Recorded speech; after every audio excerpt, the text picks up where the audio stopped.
Continuando pues con conceptos básicos en hepatología, y nos toca hablar de hemocromatosis. La hemocromatosis es una enfermedad debida al acúmulo excesivo, incorrecto de hierro en el organismo. ¿Qué funciones cumple el hierro en el organismo? Muchas, ya veremos. ¿A qué se debe? Él tiene un fácil intercambio de electrones, porque tiene dos electrones en la órbita externa. Y estos elementos que tienen electrones de esa forma son inestables. Solamente se estabilizan cuando prácticamente tienen 8 electrones en su órbita externa. Entonces, ¿cómo hace el hierro para estabilizarse? Bueno, generando enlaces, ¿verdad? Con otras moléculas, con otros átomos, con otras sustancias para entonces lograr esta estabilidad. ¿Y para qué sirve el hierro? El rol esencial es para la formación de hemoglobina, que transporta, por supuesto, el oxígeno, la mioglobina, que transporta el oxígeno, pero en el músculo, y enzimas que tienen este elemento, que transporta electrones, como el citocromo, las catalasas y las peroxidasas. Entonces, el hierro es indispensable, es importante en el funcionamiento del organismo. Y veamos la cantidad de hierro que tiene el organismo. La cantidad total oscila entre 3 y 5 gramos de hierro tiene la persona, de lo cual la mayor parte, como se puede ver claramente, es la hemoglobina. Pero la mioglobina también tiene un porcentaje, las metaloenzimas, la transferrina, y una parte de ese hierro, un 15 a 30% de esos 3 a 5 gramos, está en depósito. En pacientes con hemocromatosis hereditaria, solamente para que tengan una idea, ya que tenemos estas cifras a la mano, puede haber más de 20 gramos de hierro en el organismo, mucho más de lo que se considera normal. Pasemos a analizar con un poquito más de detalle cómo se maneja el hierro en el organismo. El hierro se absorbe en la parte alta del intestino delgado, ¿verdad? Y, por supuesto, a través de los enterocitos. La dieta normal contiene entre 15 y 20 miligramos. Se ingiere diariamente en promedio por día. Pero de esos 15 a 20 miligramos solamente se absorbe el 10%, o sea, 1 a 2 miligramos al día, que van a compensar las pérdidas normales diarias de hierro. Uno está perdiendo hierro porque cuando hay exfoliación a nivel del intestino, la piel, etcétera, y por otro motivo, cuando hay metaloenzimas que liberan el hierro se está perdiendo también en una pequeña cantidad, pero esa cantidad es más o menos de 1 a 2 miligramos al día. De manera pues que en condiciones normales hay un equilibrio y la cantidad que se pierde se compensa con la cantidad que entra.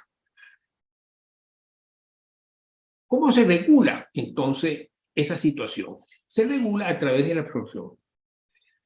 En el hígado, como se ve aquí en este gráfico a la izquierda, hay una hormona que es la hepcidina. Esa hepcidina actúa sobre una enzima que es la ferroportina, que es una transportadora. La ferroportina es la que permite que ese hierro que se está absorbiendo pase en cantidad escasa, pequeña, a la sangre, ¿verdad? Y entonces en esa forma se regula la cantidad de hierro que entra al organismo, que pasa a la sangre. Y ahí está cómo se regula el hígado. Entonces, la hepcidina es una hormona producida por el hígado para controlar la absorción de hierro y actúa sobre la ferroportina de los enterocitos para regular ese transporte y solo permitir el ingreso de lo indispensable para reponer las pérdidas. O sea que ella más bien limita la absorción de hierro.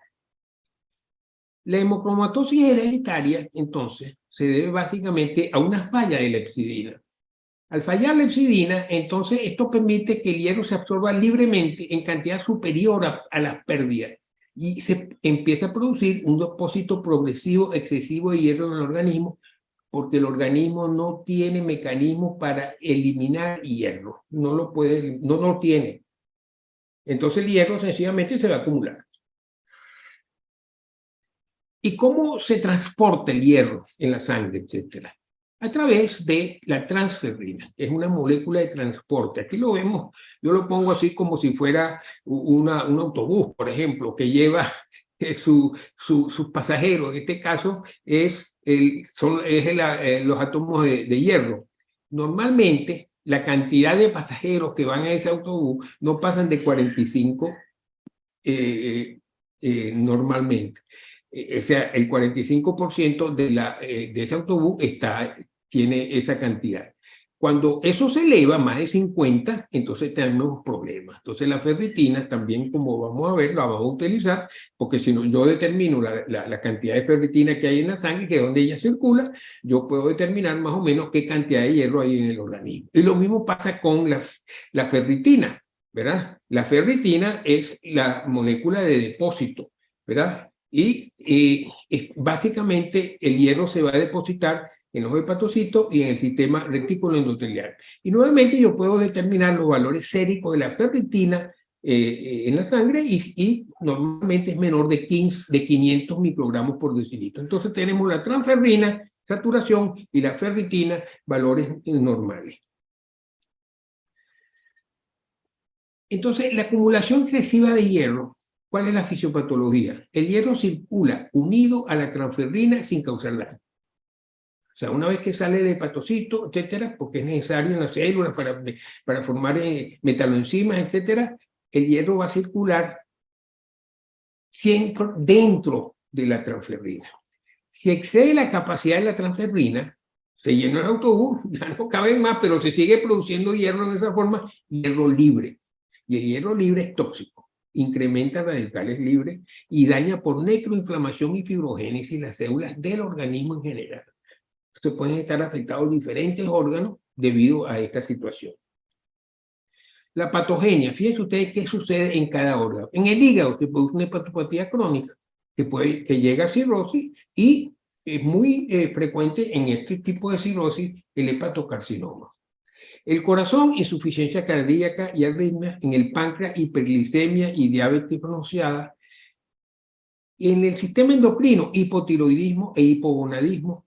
Sí, en problemas neurológicos acelera la enfermedad degenerativa y en las articulaciones produce artritis. Pues, la cantidad exagerada de hierro es evidentemente nociva para el organismo en diferentes órganos. Pero hay dos tipos de hemocromatosis, fíjense ustedes.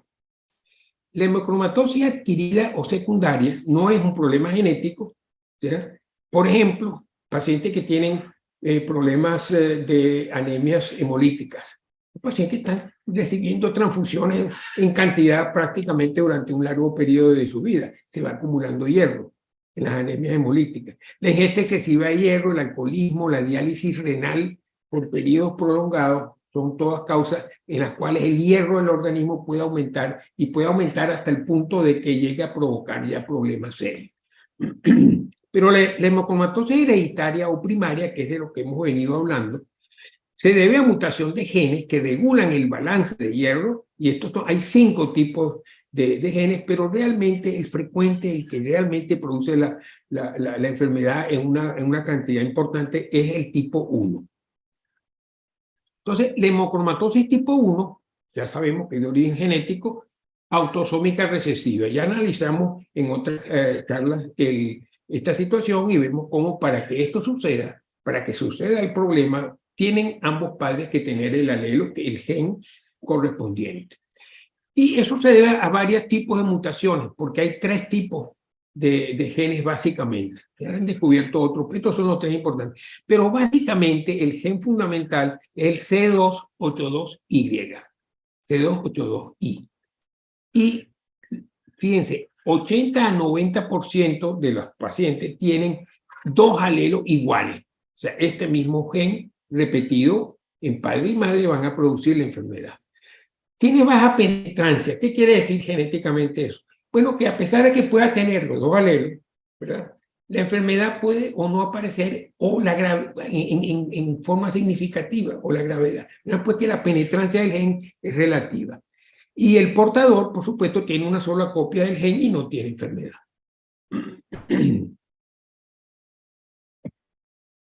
En relación a las características de los pacientes, mayor frecuencia es en hombres entre 40 y 60 años. En la mujer, durante su periodo menstrual, ella pierde sangre y pierde hierro, de manera pues que se compensa y no hay tanto problema en relación a la acumulación de hierro. Esto sí puede suceder una vez que llega a la posmenopausia. Hay factores ambientales como el alcohol, la hepatitis C y otros que también pueden alterar o intensificar el problema. En Occidente se afecta 1 de cada 200 personas y la mayor prevalencia es en la raza blanca, caucásico y céltico. En relación a los signos y síntomas, fíjense, es una enfermedad hepática el problema más frecuente. Los primeros síntomas pueden ser de cirrosis o de diabetes, o sea que diagnosticamos al paciente cuando ya está avanzado el problema. Síntomas vagos pueden estar presentes como cansancio crónico, etc.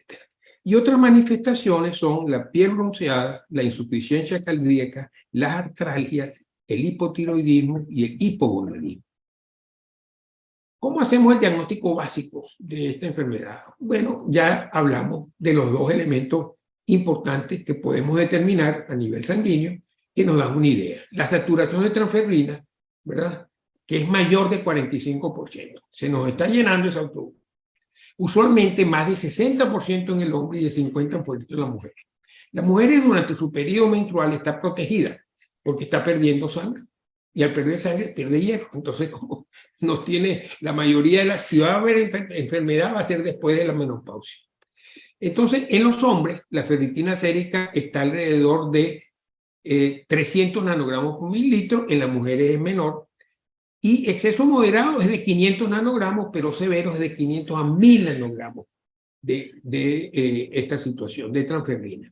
Por sí sola, la transferrina no es predictor confiable, porque aumenta en presencia de inflamación y es normal en fases tempranas de la enfermedad. La hemocromatosis hereditaria la podemos diagnosticar también por imágenes. ¿Por qué? Porque los iones de hierro tienen propiedades paramagnéticas y eso altera enormemente lo que es una resonancia magnética. Fíjense ustedes que se pierde la señal de los tejidos afectados. Detecta y cuantifica depósitos de hierro y el exceso de hierro en el hígado decrece la señal. Es el hígado negro como se ve aquí a la izquierda. Prácticamente el hígado desaparece. Con la tomografía, en cambio, lo que aumenta es la densidad, porque fuese mucho más resistencia al paso de los rayos X. Entonces vamos a ver un hígado muy denso y para saber que está muy denso lo comparamos con el vaso. Y aquí vemos cómo el vaso está normal. Entonces este es un hígado que nos está indicando pues, que hay una patología, de manera pues, que las imágenes nos pueden orientar mucho para el diagnóstico. La biopsia hepática comprueba carga significativa de hierro, o sea, nos firma el diagnóstico, tiene la ventaja de que también puede determinar el grado de afección hepática, si hay cirrosis, etc. Y descartar cualquier otra hepatopatía. Pero fíjense ustedes que normalmente, en la práctica diaria, el estudio genético y la resonancia magnética pueden llegar a obviar la biopsia, que se reserva para casos difíciles de diagnosticar. Y aquí, en estas imágenes de una corte histológica de un paciente con coloración azul de Prusia, se ve claramente en azul el depósito de hierro alrededor de los canalículos biliares. Tratamiento de la hemocromatosis, fundamentalmente, la base del tratamiento es la flebotomía, sacarle sangre al paciente. Es efectiva, bien tolerada, simple y de bajo costo. Cada unidad de sangre, 500 mililitros, extrae 250 miligramos de hierro. Semanal se hace hasta que se les hace una flebotomía semanal hasta que la hemoglobina llegue a 11 y la ferritina baje de 20 a 24 nanogramos por mililitro. Depósitos mayores de 20 gramos de hierro requiere 2 a 3 años de flebotomía para lograr esta situación. Comenzadas a tiempo pueden prevenir desarrollo de cirrosis. Mejora con malestar general, el malestar general con la flebotomía, la fatiga, la pigmentación de la piel, etc. El otro tratamiento es usar una sustancia quelante, como es la desferoxamina. Tiene capacidad para remover hierro del hígado. promueve excreción fecal y urinaria del hierro, uso excepcional cuando la flebotomía está contraindicada, se absorbe vía oral, requiere administración parenteral y tiene efectos secundarios indeseables moderados. ¿Cómo evolucionan estos pacientes? Bueno, sin cirrosis y con tratamiento a tiempo, hay un buen pronóstico. Pues nosotros podemos comenzar a hacer la flebotomía tempranamente. Con cirrosis, el tratamiento prolonga la vida, mejora la situación, no puede retirar parte del hígado, del hierro del hígado, no disminuye lamentablemente la incidencia de hepatocarcinoma una vez que hay cirrosis. 15 a 30% de los pacientes cirróticos tienen hepatocarcinoma. Y la cardiomiopatía es causa frecuente de muerte súbita. Y con eso damos fin a esta charla.